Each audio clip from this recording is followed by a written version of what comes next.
Olá, meu nome é Mônica Marcelo, eu sou psicóloga e a nossa conversa de hoje é sobre como os familiares podem planejar os cuidados do seu paciente com Alzheimer, quais os critérios para buscar a ajuda de um cuidador profissional em casa ou quando encaminhar o nosso familiar a uma instituição. Espero contribuir, acompanhe com a gente.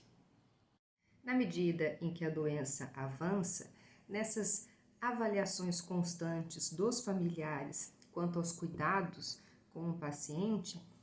torna-se mais evidente a necessidade de ampliar os cuidados, de ter o apoio de mais pessoas, seja nos cuidados ao paciente, nos cuidados com a casa, com a alimentação, com a administração também da rotina, bem como o apoio de cuidadores profissionais na própria casa ou então o acolhimento deste paciente em uma instituição de longa permanência, que são as casas de repousos, as casas de idosos. Essas decisões precisam ser conversadas abertamente com a família e todos devem colaborar nas suas possibilidades, materialmente, pessoalmente, dando todo o suporte necessário, porque é uma decisão extremamente difícil para aquele familiar que é o principal cuidador, porque é uma decisão que envolve também um processo de luto, uma mudança naquela condição familiar, onde ele vê que não tem mais a condição de prestar todo o cuidado necessário ao seu familiar, que é um paciente e precisa de cuidados especializados, e também o luto por não tê-lo ali todos os dias com ele, como era antes. De toda forma, mesmo com a contratação de cuidadores na própria residência ou o acolhimento em uma instituição para idosos, a família do paciente continuará presente em atividade constante, porque toda a vida daquele paciente necessita de cuidados, seja na parte dos bens, em relação à saúde, aos seus papéis exercidos socialmente, e mesmo que a família tenha o auxílio de cuidadores profissionais ou que este idoso seja encaminhado a uma casa de longa permanência, uma casa para idosos, a família do paciente continuará constantemente prestando os cuidados ao seu familiar. É uma condição essencial e obrigatória para que este paciente seja cuidado por profissionais ou também seja encaminhado a uma instituição. Então, o acolhimento em uma instituição de longa permanência jamais será abandono, porque a família tem o compromisso de manter toda a assistência e as visitas àquele idoso. A decisão pelo suporte de um cuidador profissional ou também de uma instituição para idosos é a preservação da saúde mental do nosso familiar cuidador, pois é prevalente a ocorrência de quadros de ansiedade, de depressão e de síndrome de burnout muito maior nos familiares que são cuidadores do que nos profissionais cuidadores. Os profissionais cuidadores também trabalham com amor e eles têm a possibilidade de equilibrar o trabalho com a sua própria vida pessoal. O familiar cuidador, ele tem uma situação diversa, porque ele vive constantemente a sua atividade de cuidar, ao mesmo tempo que passa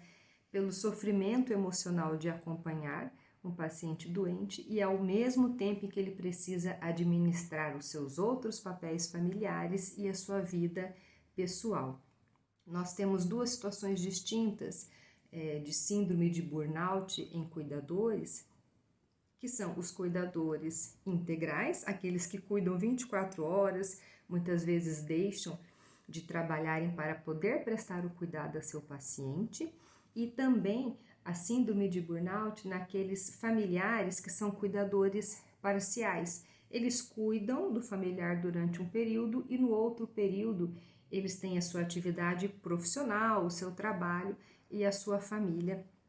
para acompanhar. Esses dois pacientes estão sujeitos à síndrome de burnout por fatores estressores diferentes, porém ambos têm uma prevalência muito maior do que aqueles que são profissionais dedicados ao cuidar. Agora eu apresento aqui algumas sugestões de como conviver com o seu familiar com Alzheimer de forma a preservar a saúde mental, tanto sua enquanto cuidador, quanto também do paciente. Lembrando que o paciente com Alzheimer, ele tem um prejuízo maior na sua memória cognitiva, porém a memória afetiva ele ainda preserva por mais tempo.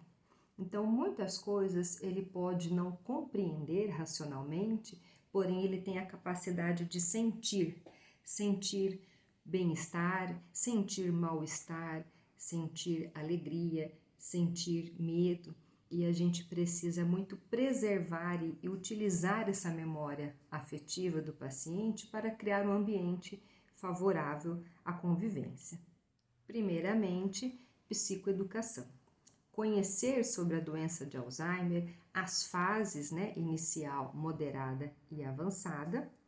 lembrando que gradativamente atividades básicas e simples do dia a dia exigem muito tempo e complexidade na sua realização, e o cuidador precisa se preparar para auxiliar o seu familiar nessas dificuldades progressivas. Observe sempre o que o seu familiar com Alzheimer ainda tem condições de realizar e planeje as atividades levando em conta as habilidades que ele ainda apresenta, para que elas sejam preservadas por mais tempo. Priorize tarefas que o seu familiar já realizava antes do diagnóstico e que ele sempre teve prazer em realizar. Isso aumenta a adesão do seu familiar aos cuidados e promove o bem-estar, lembrando da memória afetiva. Não critique o seu familiar ou faça perguntas insistentes, ou trate-o como criança, porque os pacientes com Alzheimer, eles têm momentos de lucidez. E se ele perceber que está sendo julgado ou cobrado ou sendo tratado de uma maneira infantil, ele pode se sentir muito mal com isso, pois ao contrário de uma criança, um paciente com Alzheimer, ele tem as suas dificuldades, porém ele tem histórias de vida, ele é um paciente adulto e ele precisa ser cuidado dessa maneira. Muitas vezes é uma mãe, é o pai, um avô, que era o cuidador de muitos familiares e que passa a ser cuidado. Então, a gente deve sempre levar em consideração a história de vida do paciente e respeitá-la para que ele se sinta bem. Evite fazer testes e perguntas constantes, se ele lembra das coisas, se ele entende, se ele reconhece, se ele sabe ou não sabe.